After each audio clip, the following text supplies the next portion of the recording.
Hello friends, எல்லாருக்கும் வணக்கம். இன்றைக்கி சப்பாத்திக்கு குருமா எப்படி செய்கிறதுன்னு பார்க்கலாம். இதுக்கு அடுப்பில் நான் குக்கர் வச்சுருக்கேன். இதில் எண்ணெய் ஊற்றிக்கிறேன். தாளிக்கிறதுக்கு பட்டை, இலை, கிராம்பு, சோம்பு, அன்னாச்சிப்பூ, இலை இது எல்லாத்தையுமே நல்லா பொரிய விட்டுருங்க.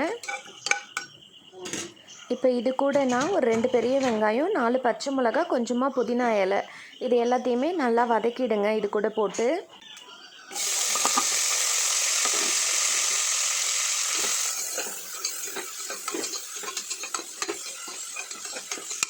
இது போல் நல்லா வதங்கி வரட்டும். இப்போ இது கூட நம்ம இஞ்சி பூண்டு விழுது ஒரு 2 டேபிள் ஸ்பூன் ஆட் பண்ணிக்கலாம்.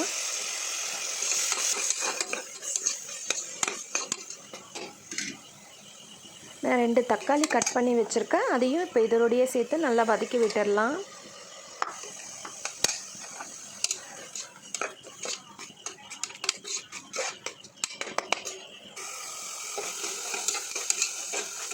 இப்போது தக்காளியும் நல்லா வதங்கிடுச்சு. இது கூட மசாலா சேர்த்துடலாம். தனி மிளகாத்தூள் ஒரு டேபிள் ஸ்பூன் சேர்த்துக்கிறேன். மல்லித்தூள் ஒரு டேபிள் ஸ்பூன் சேர்த்துக்கிறேன்.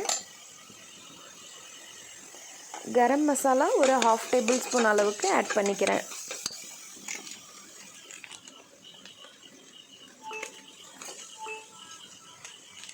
இப்போ இது எல்லாத்தையுமே நல்லா கலந்து விட்டுருங்க.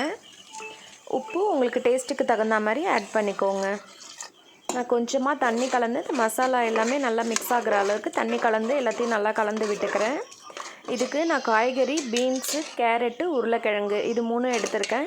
நீங்கள் காலிஃப்ளவர், பச்சை பட்டாணி இதெல்லாம் இருந்ததுன்னா கூட சேர்த்துக்கலாம். இப்போது நான் இதுக்கு தேங்காய் ரெடி பண்ணிடுறேன். தேங்காய் ஒரு மூடி அளவுக்கு எடுத்திருக்கேன். கொஞ்சமாக பட்டை எடுத்திருக்கேன். ஒரு ஏலக்காய் எடுத்திருக்கேன். அன்னாச்சிப்பூ இதழில் 1 மட்டும் எடுத்திருக்கேன். சோம்பு கொஞ்சமாக போட்டுக்கோங்க. 2 கிராம்பு போட்டுக்கோங்க. முந்திரி பருப்பு ஒரு 7லேருந்து 8 வரையே போட்டுக்கோங்க. இது எல்லாத்தையுமே நல்லா ஒரு ஃபைன் பேஸ்ட்டாக இப்போ அரைச்சி எடுத்துடலாம். இப்போ இதை அந்த காய்கறி கூடயே நம்ம சேர்த்து வேக வைக்கணும்.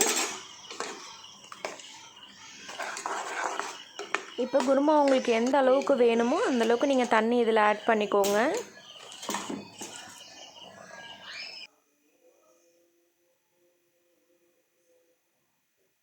இப்போ இதை நல்லா கலந்து விட்டுட்டு குக்கரில் நம்ம ஒரு விசில் விட்டுடலாம்.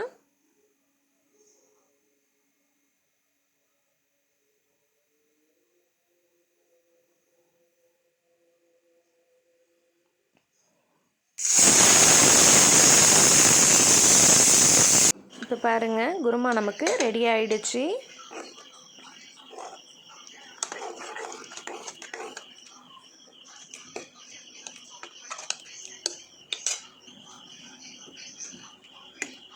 இது கூட கொஞ்சமாக மல்லித்தழை போட்டுக்கலாம். இந்த குருமா இட்லி, தோசை, சப்பாத்தி, பூரி, பரோட்டா எல்லாத்துக்குமே ரொம்ப சூப்பராக இருக்கும். நீங்களும் ட்ரை பண்ணி பாருங்கள். எப்படி இருந்ததுன்னு கமெண்ட் பாக்ஸில் சொல்லுங்கள். இது போல் குக்கிங் வீடியோ டெய்லியுமே நம்ம சேனலில் அப்டேட் ஆகிட்டே இருக்கும். கண்டிப்பாக நம்ம சேனலை லைக் பண்ணுங்கள், ஷேர் பண்ணுங்கள், சப்ஸ்கிரைப் பண்ணுங்கள். தேங்க்ஸ் ஃபார் வாட்சிங்.